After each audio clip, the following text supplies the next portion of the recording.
శ్రీమాత్రే నమః. చాలా మంది మనకు నరదుస్థికి నల్లరాతి బండ వలుతుందని కూడా అందరూ తెలుసు. ఎదుటివాడు తన కష్టంతో సంపాదించుకుంటూ ముందడుగు చేసుకుంటూ వెళ్తూ ఉంటారు.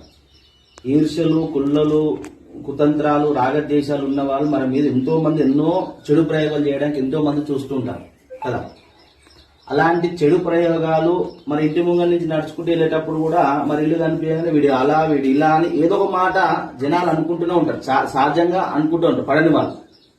దానికి మీకు అందరికి ఒక చిన్న రెమెడీ చెప్తాను. ప్రతి పౌర్ణానికి లేదా ప్రతి అమావాస్య ఏమి చేయాలంటే ఒక నిమ్మకాయ, చాలా మంది నిమ్మకాయని ఇట్లా అడ్డం కోస్తారు. ఇలా అడ్డం కోయదు, నిలువుగా కోయాలి. నిలువుగా కోసి ప్రతి అమావాస్యకు సాయంకాలం 6 గంటల తర్వాత పసుపు కుంకుమ ఒకదానికొకటి అద్ది, తెల్ల ఆవాలు, నవధాన్యాలు మీ యొక్క గేట్ దగ్గర కానీ మీ గుమ్మం దగ్గర కానీ సాయంకాల సమయంలో అటుపక్క అంటే ఆపోజిట్ డైరెక్షన్ తోటి పెట్టి దాని మీద నవధాన్యాలు, తెల్ల ఆవాలు చల్లినట్టయితే ఏ శత్రువు అయితే నీ ఇంటి మీద నీ మీద చూపబడ్డదో అదే శత్రు దోషం అనేది